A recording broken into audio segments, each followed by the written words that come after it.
কাঁচা আম দিয়ে তৈরি লোভনীয় স্বাদের 4টা আচারের রেসিপিতে সবাইকে স্বাগতম। হ্যালো এভরিওয়ান, আসসালামু আলাইকুম। এখন কাঁচা আমের সিজন, আর এই সিজনে আচার তৈরি হবে না সেটা তো হয়ই না। কাঁচা আম দিয়ে বিভিন্ন ধরনের আচার তৈরি করা হয়। আমি আজকের ভিডিওতে 4 ধরনের আচারের রেসিপি শেয়ার করব। এই আচার খিচুড়ি, বিরিয়ানি বা পোলাওর সাথে খেতে বেশ মজার হয়ে থাকে এবং চাইলে কোনো কিছুর সাথে ছাড়াও খেতে পারবেন। একবার বানিয়ে সারা বছর জুড়ে খেতে পারবেন, কোনো রকম ফ্রিজে রাখার দরকার হবে না। কাঁচা আম পুড়িয়ে যাওয়ার আগে তাই চাইলে তৈরি করে রাখতে পারেন সারা বছরের জন্য এই আমের আচার। তো চলুন তাহলে দেখে আসি খুবই লোভনীয় স্বাদের এই 4টি আমের আচারের রেসিপি। শুরুতে তৈরি করে দেখাবো তেলে ডুবানো আমের ঝুরি আচার বা আমচুর বা আমতেল। এটা তৈরি করে আপনারা সারা বছরের জন্য রাখতে পারবেন কোনো রকম ফ্রিজ ছাড়া। তো চলুন দেখে নিই। এখানে আমি 2টা বড় সাইজের আম নিয়ে নিলাম। এগুলোকে খুব ভালোভাবে পানি দিয়ে পরিষ্কার করে আমটাকে সুতি কাপড় দিয়ে মুছে নিয়েছি। এখন আমটাকে খুব ভালোভাবে খোসা ছাড়িয়ে এভাবে করে ছুরি দিয়ে একটু দাগ কেটে নিলাম। চাইলে কিন্তু আপনারা ছুরি দিয়ে কেটে নিতে পারেন বা গ্রেটার দিয়ে এভাবে গ্রেট করে নিতে পারেন। তো 2টা আম আমি গ্রেট করে নিয়েছি। এখন এখানে একটি বলে নিয়ে নিলাম। তারপর এখানে হাফ কাপ দিয়ে দিলাম পেঁয়াজ কুচি, 1 টেবিল চামচ দিয়ে দিলাম সরিষা পেস্ট। এখানে আমি হাফ টেবিল চামচ নিয়েছি চিনি, হাফ টেবিল চামচ হলুদ গুঁড়া, হাফ টেবিল চামচ লবণ এবং 1 টেবিল চামচ দিয়েছি লাল মরিচের গুঁড়া। এখন খুব ভালোভাবে এটাকে মিশিয়ে নিব। অবশ্যই কিন্তু যে কোনো একটা কিছু সাইজে এটা মেশাতে হবে, কোনো রকম কিন্তু হাত দিয়ে মেশাতে যাবে না, সেক্ষেত্রে কিন্তু অনেকটাই পানি চলে আসবে। তো আমার মনে হচ্ছিল হলুদ এবং শুকনো মরিচটা একটু কম হয়েছে, আবারও কিন্তু আমি হাফ টেবিল চামচ করে হলুদ এবং লাল মরিচের গুঁড়া দিয়ে মিশিয়ে নিলাম। এখন এটাকে রোদে শুকাতে দিতে হবে। আমি এখানে বড় সাইজের এরকম একটা পাত্র নিয়েছি। এখন এভাবে করে ছড়িয়ে দিব। 3 থেকে 4 ঘন্টা আমি এটাকে রোদে দিয়ে এভাবে করে একটু শুকিয়ে নিয়েছি। খুব বেশি কিন্তু শুকানো যাবে না, মচমচি করা যাবে না, জাস্ট এটা পানিটা শুকিয়ে যাবে। আর এরকম একটা হাত দিয়ে চাপ দিলে এটা কিন্তু ভেঙে যাবে না, এরকম নরম থাকবে, সফট থাকবে। এখন এখানে আমি হাফ টেবিল চামচ নিয়েছি পাঁচফোড়ন, 3টা নিয়েছি শুকনো মরিচ এভাবে কেটে নিয়েছি এবং হাফ কাপ নিয়েছি রসুনটাকে এভাবে মাঝখান থেকে একটু ফালি করে নিয়েছি। চাইলে কিন্তু রসুনটা কম বা বেশি করে আপনারা দিতে পারেন। এখানে আমি 250 গ্রাম সরিষার তেলের ভিতরে রসুনটা দিয়ে দিলাম, সাথে শুকনো মরিচটাও দিয়ে দিব। চুলার আঁচটাকে লো রেখে 2 মিনিট রেখে রান্না করে নিব। কোনোভাবে কিন্তু চুলার আঁচটা বাড়িয়ে এটাকে রান্না করা যাবে না। তারপর এখানে হাফ টেবিল চামচ সেই পাঁচফোড়নটা দিয়ে দিলাম, দিয়ে খুব ভালোভাবে মিশিয়ে চুলার আঁচটাকে আমি অফ করে দিলাম। গরম অবস্থায় এভাবে রেখে দিব, এমনিতেই কিন্তু রসুনটা সিদ্ধ হয়ে যাবে এই গরম তেলের ভিতরে রাখার ফলে। ঠান্ডা হওয়ার পরে আমি আমচুরের সাথে তেলটা মিশিয়ে নিব।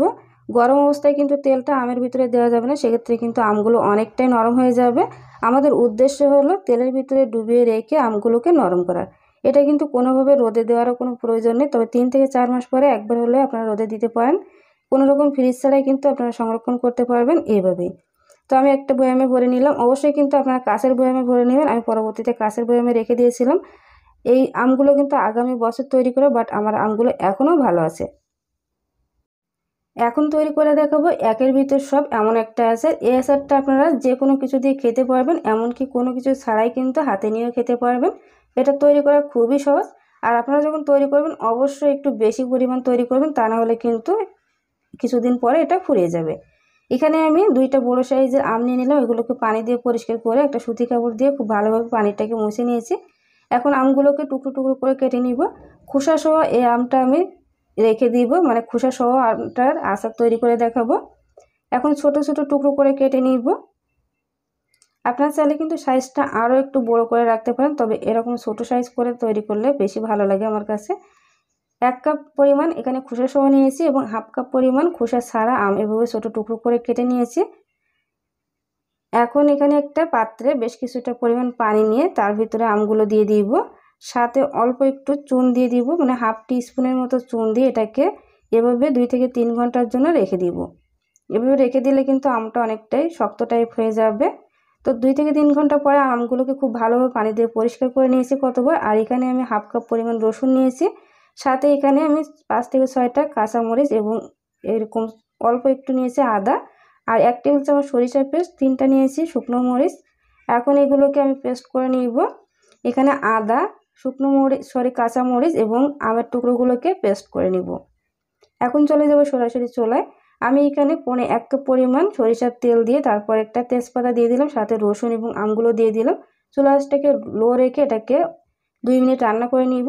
আমি 1 চিমটির একটু বেশি পরিমাণ হলুদ গুঁড়া দিয়েছি এবং 3টা সেই শুকনো মরিচ দিয়ে দিলাম।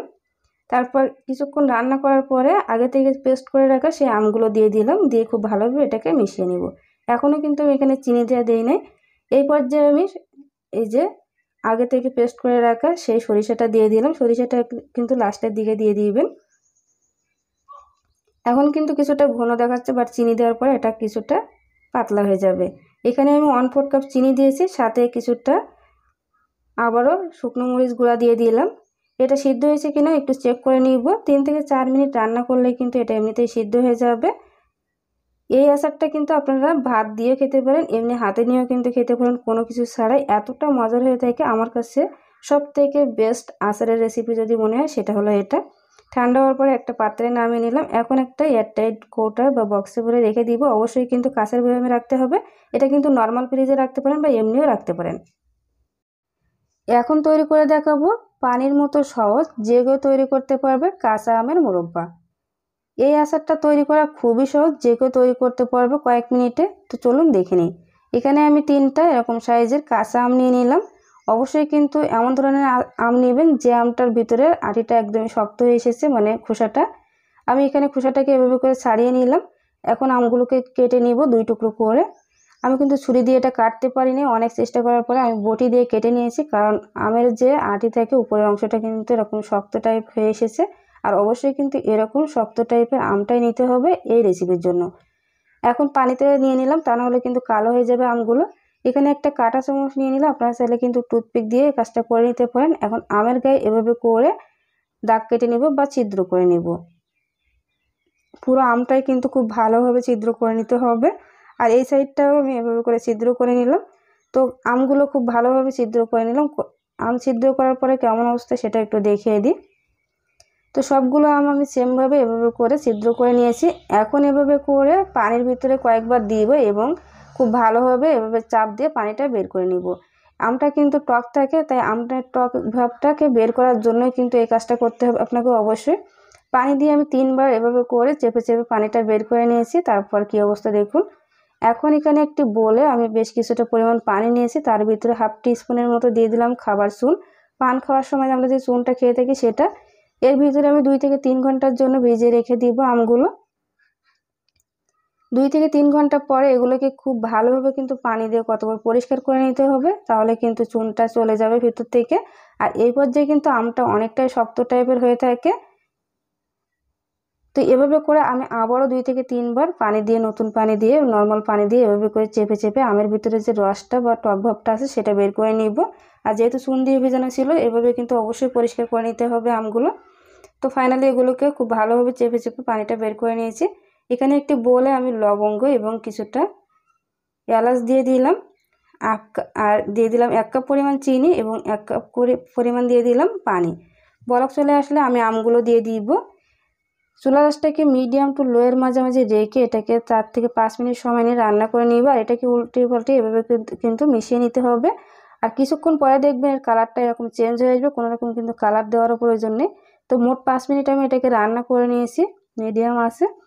ঠান্ডা হওয়ার পরে কী অবস্থা দেখুন। ঠান্ডা হওয়ার পরে কিন্তু এটা কিছুটা শক্ত হয়ে আসবে আর নরমও থাকবে, কিন্তু যখন রান্না করবেন একদমই কিন্তু নরম থাকবে।